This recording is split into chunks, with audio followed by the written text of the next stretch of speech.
قاضی اعجاز مالکی نے، شیخ عبدالحق محدث دہلوی نے، دیگر بزرگ جو سیرت نگار بزرگوں نے لکھا ہے کہ نبی پاک صلی اللہ علیہ وسلم کے اندر 100 مردوں سے زیادہ طاقت تھی. 100 مردوں سے زیادہ طاقت. اب جو بات کہنے لگا ہوں، جو نتیجہ دینے لگا ہوں، اس پر خاص توجہ آپ فرمائیں گے. ذرا فکری طور پر، نظریاتی طور پر ایک چیز کو سمجھیے. ہم سمجھتے ہیں کہ جوان لڑکا ہے جی، جو مرضی کرے، عمر ہے جی.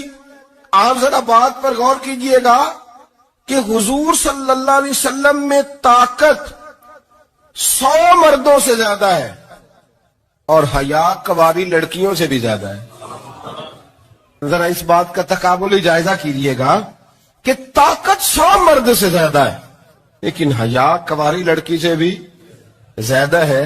اس کا معنی یہ ہوا کہ جس ٹہنی کو پھل زیادہ لگ جاتے ہیں وہ جھکا کرتی ہے. تو حیا تو حسن ہے. حیا تو آپ کو پاک صاف کرے گا. حیا تو آپ کو نرالا کرے گا، انوکھا کرے گا. وہ ہمارے ایک دانشور ہیں، انہوں نے مضمون لکھا، کئی باتیں بڑی پسند آتی ہیں. وہ کہتے ہیں کہ میری اہلیہ، ان کو بھی کسی نے مس گائیڈ کر دیا تھا، حالانکہ اچھی خاتون ہے، کسی نے مس گائیڈ کر دیا. تو وہ بھی سماجی اور ویلفیئر اور یہ خواتین کو شوق ہوتا نا بننے کا، تو وہ بھی سماج کے اندر اچھا مقام تلاش کرنے کے موڈ میں آ گئی. تو کہیں ایک دن جانا تھا تو بڑی بن سور کے میرے ساتھ وہ گاڑی میں بیٹھ گئی. تو میں گاڑی میں، عورتوں کو یہ بھی مسئلہ ہوتا ہے نا کہ ہماری تعریف کرو، تو کئی دفعہ بعد مردوں بیچاروں کو جھوٹ بولنا پڑتا ہے، تو زبردستی کراتی ہے نا جی. تو اس میں گنجائش بھی دی ہے شریعت نے گنجائش دی ہے کہ کبھی بیوی کو راضی کرنے کے لیے خلاف واقعہ بات کرنی پڑے تو کر لینی چاہیے. تو وہ کراتی بھی ہیں. 3 موقع پر خلاف واقعہ بات کرنے کی اجازت ہے. واقعے کے خلاف بھی آپ بات کر سکتے ہیں. جنگ کے موقع پر 2 لوگوں کو صلح کرانے کے لیے اور بیوی کو راضی کرنے کے لیے کر لیں کوئی ایسی بات. بے شک اپنی طبیعت پہ جبر کر کے کر لیں، گنجائش ہے، اجازت ہے. تو وہ کہتے ہیں جب وہ گاڑی میں میرے ساتھ بیٹھی بن سور کے، وہ تقاضا کرنے لگی کہ میں نے بڑے اچھے کپڑے پہنے ہیں پر آپ نے توجہ نہیں کرائی. وہ سیانا بندہ تھا، وہ چاہ رہا تھا کہ میری خاتون سمجھ جائیں. وہ کہتے ہیں مجھے پتا تھا کہ بیچاری مس گائیڈ ہو گئی ہے، دل کی بڑی اچھی ہے، سیانی ہے، لیکن اس کو کچھ خواتین نے، کچھ لوگوں نے مل کے اس کو ذہن غلط کر دیا ہے کہ سماج میں نکلو، باہر جاؤ، کام کرو، فلاں کرو، اپنی مرضی سے جیو. تو میرے ساتھ گاڑی میں بیٹھی کہیں جانے کے لیے، تو مجھ سے کہنے لگی کہ آپ نے میری طرف توجہ ہی نہیں کی، آپ نے کوئی ذکر ہی نہیں کیا کہ میں کیسی لگ رہی ہوں. تو وہ کہتے ہیں میں نے اسے کہا کہ اگر تو ناراض نہ ہو تو پھر میں صحیح والی تعریف کر دوں. تو اس نے کہا کہ آپ کر دیں. تو کہتے ہیں میں نے درد سے اور خلوص سے اپنی بیوی سے کہا، خلوص کے ساتھ.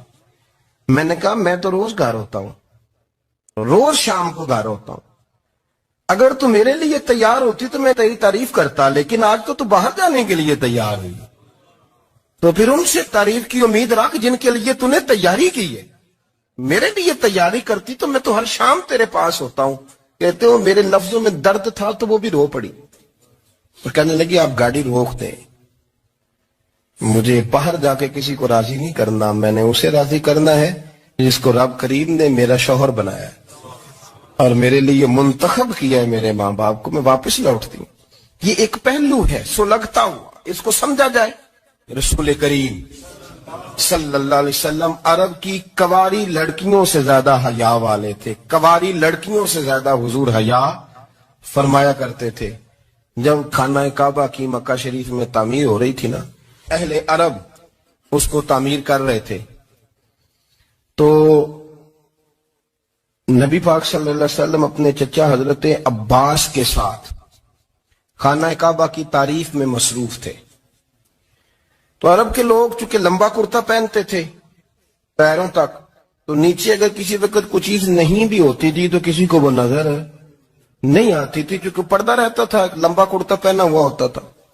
تو جب بچے، سرکار کی عمر مبارک بھی ابھی تھوڑی تھی، تو اس طرح بچے جب نکلتے تو وہ کئی دفعہ اپنی تہمت اتار دیتے نیچے سے، اور کوئی مزدوری کرنے لگتے تو 3-4 طے کر کے تہمت کی کندھے پہ رکھ لیتے. جس طرح کبھی دیہاتوں میں لوگ کپڑا سر پہ رکھتے تھے کہ اوپر اگر کوئی وزنی چیز رکھیں